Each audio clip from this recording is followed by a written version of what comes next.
Hey y'all, welcome back to another recipe. Today we're making the perfect barbecue baked pork chop. I'm so excited for this recipe because I know you guys love my pork chop recipe. So I'm back. Quarantine, here I come. We're making pork chop.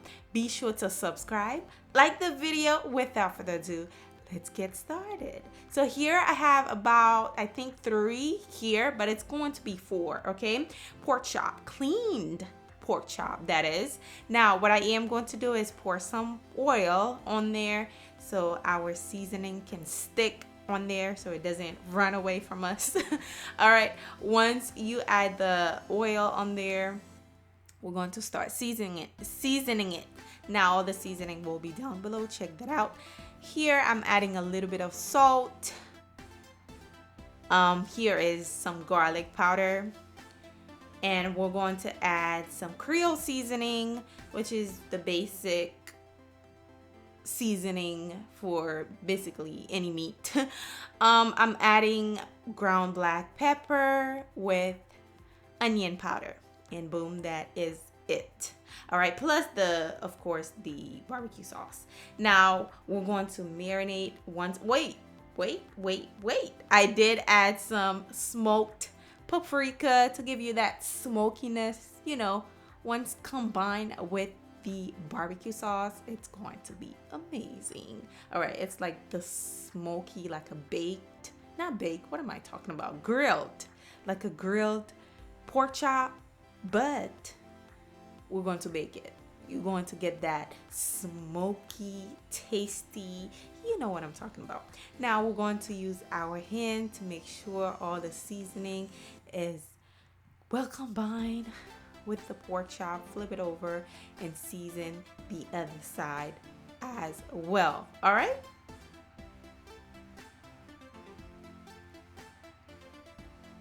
So once I am done, I am going to take it one step further. Okay, I am going to add about 3 tablespoons of barbecue sauce on there. All right, you can add more if you want, but I just wanted to add a little bit just to marinate the pork chop. Okay, so make sure you marinate the pork chop with the barbecue sauce. Then we're going to cover it, place it in the fridge, honey. This pork chop is about to be delicious, okay? Because we're going to place it in the fridge, of course. The longer, the better your pork chop will taste. Or if you don't have time, you can just cook it right away. And if you're new here, you have not subscribed, please be sure to subscribe to Island Vibe Cooking. I make these amazing recipes here. If you love this video, I'm sure you like my other videos. Please hit the subscribe button and also hit the bell. Now we're going to place the pork chop in the fridge, and once it is done marinating, we're going to move on here. Now I am going to add some oil on my skillet here. Once it is nice and hot, now we're not going to let it get too hot. All right, just on medium low heat.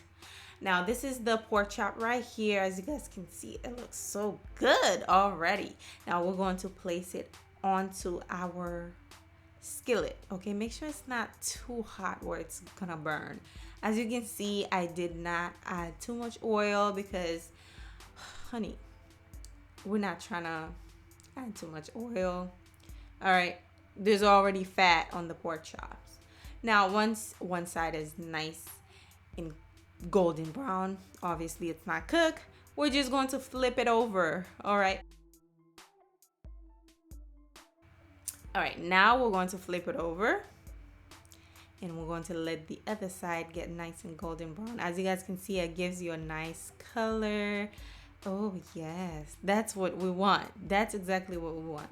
Once it is done, we're going to place it into our pizza pan. Remember, if you my old or OG, I can't say old, you know I love cooking pork chops on a pizza pan because it's just, I don't know, there's something about the pizza pan that I love the outcome once I'm done cooking the pork chop. So yeah, here they are. We're going to cover them. Yes, you heard me. We want this to be nice and juicy. No dry pork chops over here, honey. So we're going to cover it with foil, place it in the oven for 15 minutes on 350. Then once the time is up, we're going to take it out. Yes, you see all that juice? We need that. I am going to pour the juice in a different pan because I need to make some gravy for my rice. So once I pour out the juice, we're going to bake it again. All right? We're going to bake it again. You heard me? Yes, because it's not done yet. So before we bake it, we're going to add our barbecue sauce on there. All right? Now you can go ahead and add however much barbecue sauce you want. But this is how I like. I don't like it to be swimming in the sauce. It's just me. I don't know. That's how I like it. So I add a little tiny bit. And then we're going to bake it again.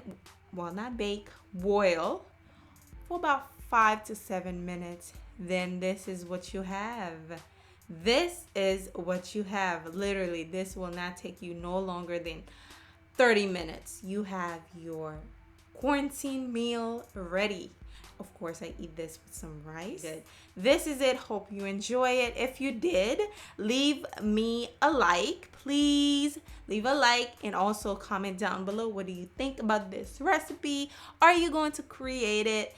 I appreciate your time for watching today's video, and I will see you guys on my next one. Bye. Yum.